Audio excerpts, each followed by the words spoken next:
Et qui va pas? Salut à tous, c'est Joss. On est de retour pour une nouvelle vidéo. Alors après avoir vu tout ce qui était grossesse, etc. avec vous, on va pouvoir passer à la partie la plus top. C'est faux. Je mens. On passe à la partie la plus ragoûtante, la plus sympathique, qui est l'accouchement. Je tiens à dire, je vais parler de mon expérience personnelle. Effectivement, l'accouchement ne se passe pas forcément comme ça pour tout le monde, bien évidemment. Il y a des accouchements qui sont absolument top, où des femmes sont super heureuses d'accoucher. Enfin, voilà, le mien, c'était pas le cas. Il y a également des accouchements 15 fois pires que le mien, qu'on soit clair. Moi, j'ai eu beaucoup de chance dans mon accouchement au final. Mais voilà, je tenais quand même à vous faire partager mon expérience. Déjà, dans un premier temps, il faut savoir que moi, je voulais rien savoir, en fait. Je veux dire, généralement, les sages-femmes vous disent oui, alors il faut faire des cours de préparation à l'accouchement, il faut faire ceci, il faut faire cela. Non, moi déjà, j'admets, j'avais la flemme. Honnêtement, ça me saoulait. On était en plein Covid, tout ça. Bon, flemme de devoir sortir pour aller chez quelqu'un, pour qu'on m'explique comment respirer, faire le petit chien, tout ça. Bon, c'est pas mon délire. Après, je comprends que beaucoup de femmes le fassent, hein, honnêtement. Chacun sa manière d'appréhender l'accouchement. Pour moi, je me suis dit, ça fait quand même des siècles que les femmes, elles accouchent. Il y a de ça, ne serait-ce que 2 siècles, on n'avait pas les avancées médicales qu'on a aujourd'hui. Du coup, je me suis dit, bah écoute, Joss, tu sais quoi, franchement, tu y vas, tu te présentes, tu dis bonjour, l'important c'est de participer. Et du coup, j'y suis allée en me disant, bon bah, il se passera ce qu'il se passera parce que de toute façon, je suis absolument pas qualifiée. Enfin, je veux dire, moi, j'ai pas fait des études de médecine ou quoi que ce soit, je sais pas ce qu'il faut faire. Enfin, je me suis dit, de toute façon, ça va être naturel et au pire, j'aurai des gens autour de moi pour m'expliquer comment faire, etc. Je sais pas pourquoi, mais en fait, j'en avais marre de cette grossesse. C'était long, c'était voilà, j'étais fatiguée. Je sais pas pourquoi, je savais, j'avais un instinct comme quoi j'allais devoir accoucher en pleine nuit. Alors pas forcément accoucher, mais au moins que je perdrais les os en pleine nuit. Et je suis allée l'après-midi voir ma sage-femme pour qu'elle me tâte le col de l'utérus. Je vois pas trop comment le dire différemment, donc oui, pour qu'elle me tâte le col de l'utérus, pour voir si au moins, ne serait-ce que ça, mon utérus était ouvert. J'y vais, elle regarde, mon utérus était absolument pas ouvert, donc j'étais très loin d'accoucher, donc autant vous dire que j'étais au bout de ma vie, qu'on soit clair. Mais le fait qu'elle soit rentrée là-dedans, hein, je vois pas trop d'autres moyens de le dire. Le fait qu'elle ait été voir si mon col était ouvert ou pas, je sais pas, je me sentais différente. Je sentais que mon fils, il avait pas trop apprécié qu'on vienne frapper à la porte de chez lui. Le soir, je vais me coucher, j'avais mal au ventre, j'étais pas bien, etc. Et je me suis endormie. Et j'ai été réveillée par une contraction affreuse. Et là, je me suis dit, mais bon... Déjà, c'est pas top. Je me suis dit, est-ce que je vais aux toilettes ou est-ce que je me rendors? J'avais qu'une envie, c'est de me rendormir parce qu'il était 3 h du mat. J'avais absolument pas envie d'aller à la maternité à 3 h du mat. Moi, c'est mort, je dors. Sauf que, bon, bah, attention, la partie classe. Vous êtes prêts? Quand on est enceinte, on a beaucoup de gaz. Et du coup, bah, je me suis dit, moi là, disons, j'ai mal au ventre et tout, c'est un petit peu, voilà. Bon, bah, j'ai pété. Sale idée. J'ai pété, bam, tout le liquide amniotique est parti avec. Et là, je me suis dit, mon Dieu, si j'ai la sale idée de me lever en plus de ça, c'est fini. Voilà, tout le liquide va partir. Et je me suis dit, mais en même temps, je peux pas rester comme une débile allongée sur mon lit. C'est pareil, ça va tacher le matelas, c'est pas possible. Bon, je décide de prendre mon courage à 2 mains, je me lève et là, liquide amniotique qui coule par terre, je vous jure. Et ça ressemble à de la cristalline en fait. Donc, des litres de cristalline qui descendent de mon pied. Il y avait mon chat, il me regardait, l'air de me dire qu'est-ce qui se passe. Oui, c'est ça mon chat, aide-moi, fais quelque chose. Parce que forcément, comme vous le savez, j'étais toute seule. Donc moi, je me suis dit, mais c'est pas... Non. Donc 3 h du matin, j'appelle ma maman et je dis, ça y est, c'est le moment, faut m'emmener à la maternité. Ma pauvre maman, elle était en panique. Moi, j'étais tranquille, hein. C'est bon, je sais que généralement... Après avoir perdu les os, l'accouchement ne se fait que quelques heures plus tard. Du coup, je me suis dit, bon, bah, j'ai le temps. Moi, je me suis maquillée, j'ai pris ma douche tranquille, j'ai commencé à bien rassembler mes affaires. Voilà. Désolée, je vous présente un invité surprise, il s'est réveillé pendant que je tournais la vidéo, donc c'est bien mon chéri, tu participes. Donc, je disais, donc là, je rassemble mes affaires, etc. Ma maman était là, elle était mais paniquée comme pas possible, elle courait partout, elle me disait mais arrête de faire ton ménage, arrête de faire tout ça, c'est pas le moment, il faut qu'on aille à la maternité. Et moi en fait, bah, j'étais assez tranquille, hein, j'étais pas stressée ni rien. Et je pense que c'est aussi une des conséquences de ne rien avoir su parce que à partir du moment où on a toutes les informations, en tout cas c'est comme ça que ça fonctionne pour moi, à partir du moment où j'ai toutes les informations, que je sais comment ça va se passer, j'anticipe beaucoup trop et je me stresse toute seule en fait. Là au moins j'avais pas la pression. Donc j'arrive à la maternité, il était 4 h du mat. Donc procédure Covid oblige, j'étais obligée de sonner à une petite sonnette. On me dit oui c'est pourquoi, je dis bonjour c'est pour accoucher, sympathique. Donc j'arrive, au départ je suis dans une salle d'attente, ma maman ne peut pas venir. Je suis dans une salle d'attente où on vérifie qu'effectivement j'ai bien perdu les os, que je suis effectivement en train d'accoucher. Donc j'ai été dilatée à 1 cm, 4 h du matin, le 26 janvier exactement. Donc c'était plutôt bien, plutôt encourageant, j'étais assez contente. Et on me fait faire un test Covid, évidemment, le test PCR. Franchement, je m'attendais à un truc affreux. Bah tiens, quand on parle des choses auxquelles on s'attend, enfin des choses dont on nous parle et du coup on appréhende, j'avais beaucoup entendu parler du test PCR, j'en avais jamais fait de ma vie. Et mon Dieu, moi quand j'entendais qu'on nous enfonce un énorme truc jusqu'au cerveau, moi j'avais extrêmement peur. Et j'étais, franchement j'étais paniquée. Et au final, ça m'a rien fait du tout. C'était 5 secondes dans une seule narine, tranquille. Et du coup, bah, limite j'étais soulagée en fait, mais j'étais très stressée au moment de le faire. Donc après 1 heure d'attente dans la salle d'examen, on me dit que je vais pouvoir passer en salle de naissance. Mais au final, il y avait beaucoup de naissances ce soir-là, et comme moi j'étais dilatée qu'à 1 cm, on m'a emmenée directement dans ma chambre après accouchement. Donc pourquoi pas, en soi c'est mieux, hein. C'est comme un hôtel en fait, où il y a une salle de bain, on a un lit. Bon, on est plutôt bien, hein, ça fait vraiment comme une salle d'hôtel, donc ma maman était là aussi. Donc là, je me mets à patienter. J'avais des contractions, mais qui étaient absolument pas régulières, donc les médecins se sont dit que ça pouvait attendre encore quelques heures. Donc c'était bien. Le jour se lève, donc les médecins viennent voir si mon col de l'utérus a évolué. Absolument pas, j'étais toujours à 1 cm à midi, donc je me dis déjà il y a un souci. Mais mes contractions par contre étaient de plus en plus fortes, donc j'en avais toutes les 3 minutes. De plus en plus fortes, et je les avais dans les reins. Donc soit dit en passant, c'est là où c'est le plus douloureux. Les contractions dans les reins, c'est sympathique, j'avais l'impression que j'allais perdre mon rein. Et je me suis dit bon allez, plus que quelques heures, c'est sûr, ce soir j'accouche, c'est sûr j'accouche. C'est beau l'optimisme, c'est magnifique l'optimisme. Non, ça s'est pas du tout passé comme ça. On m'a mis un monitoring pour voir si le cœur du bébé allait bien, si sa tension allait bien. Pareil pour la mienne. Et en fait, mes contractions étaient toujours de plus en plus fortes, toujours de plus en plus rapprochées, mais ça faisait rien.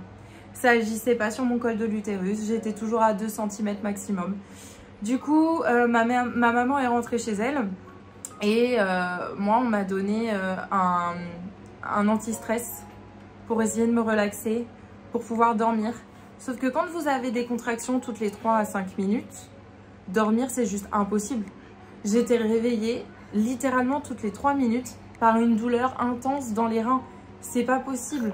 L'anti-stress m'a fait dormir 1 heure cette nuit-là. 1 heure. Donc le jour se lève, on est le 27 janvier.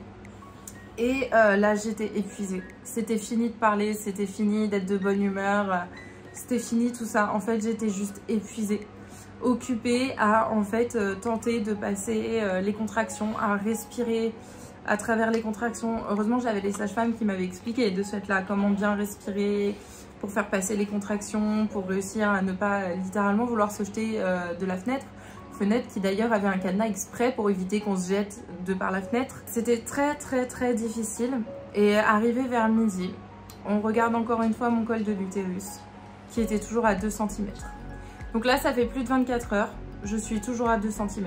C'est un enfer. Du coup, moi, j'allais plus du tout bien. J'avais le cœur qui était en tachycardie totale.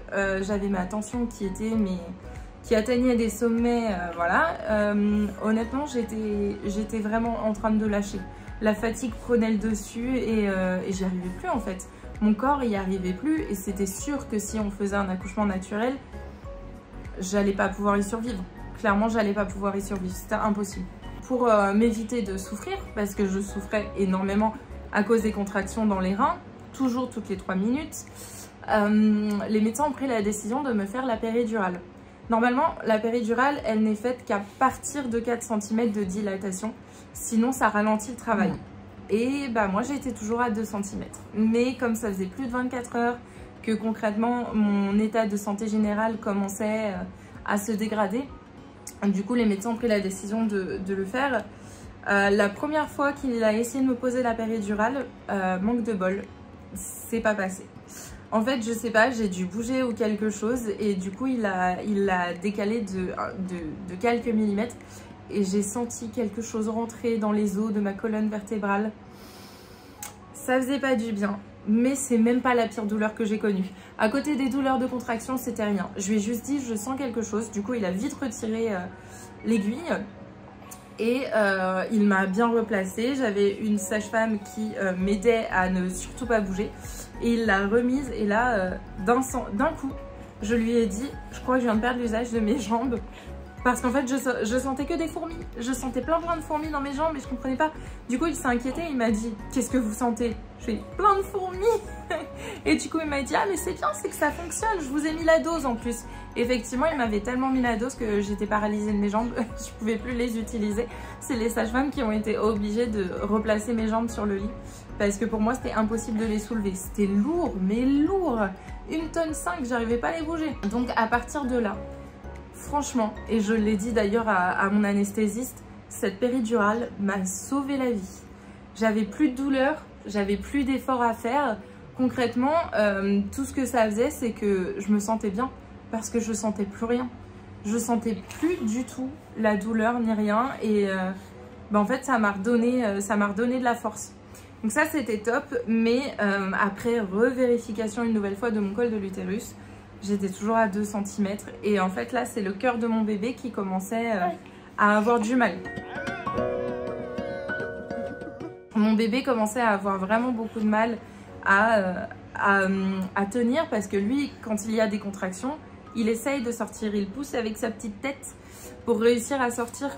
Mais il n'y arrivait pas et son cœur ralentissait de plus en plus. Donc au bout de 6 heures après la péridurale, soit 40 heures après que j'ai perdu les os, les médecins ont décidé de me faire une césarienne en urgence parce que le cœur d'Adriel ne remontait plus. Il était descendu, il ne remontait plus. Il est d'accord. La césarienne, ça s'est fait très rapidement. À partir du moment où j'ai dit oui pour une césarienne, tout le monde s'est mis en tenue et en moins de 5 minutes, j'étais dans la salle pour faire la césarienne. Heureusement, j'avais déjà eu la péridurale, donc en soi, ils m'ont remis une bonne dose. Ils m'ont demandé si je sentais quelque chose.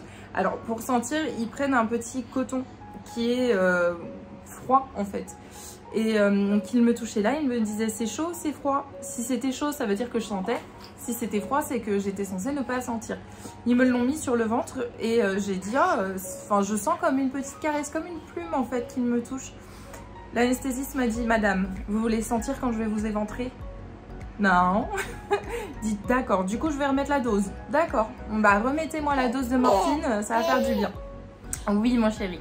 Donc il m'a remis la dose et là on m'a ouvert, je me suis même pas rendu compte qu'on m'a ouverte. Et d'un coup, on m'a dit, c'est bon, votre fils est né. Donc il était 19h58 quand on m'a dit, ça y est, votre enfant est né, votre petit garçon est né.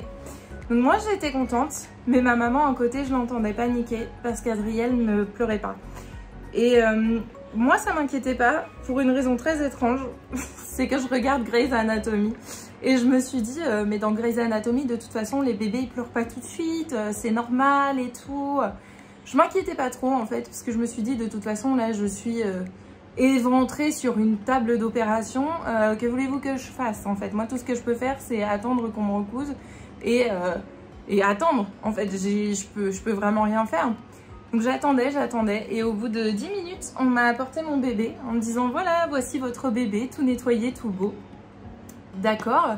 Et c'est vrai que sur le coup, j'ai pas vraiment eu de réaction. Ma mère, elle était très heureuse, voilà, elle est partie s'en occuper directement. Moi, on m'a recousu et après, je suis partie en salle de réveil.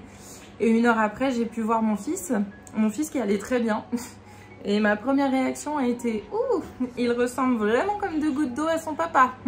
Génial, rien du tout de mes traits, rien. Maintenant qu'il a un petit peu plus grandi, il me ressemble un peu plus, mais à la naissance, c'était bon, le jumeau de son père. J'ai attendu encore jusqu'à 2 h du matin afin de pouvoir rentrer dans ma chambre avec mon fils. On ne nous sépare pas de nos bébés.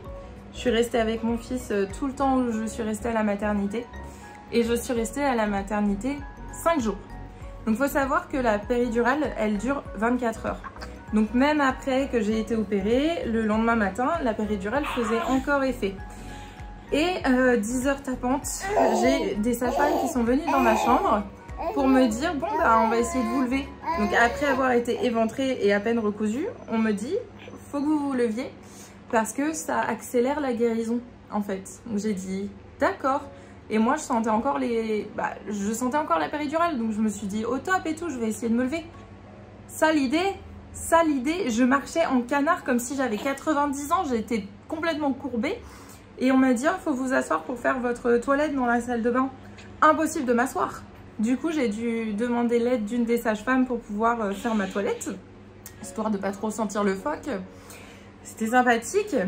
Et je me suis dit, dans l'après-midi, je me suis dit, oui, faut vraiment que je continue en fait à me lever, parce que sinon, je vais pas y arriver. Enfin, faut vraiment que je récupère le plus vite possible pour m'occuper de mon fils. Quelle étrange idée j'ai eue de vouloir me lever absolument l'après-midi. Je l'ai fait et ça a été affreux.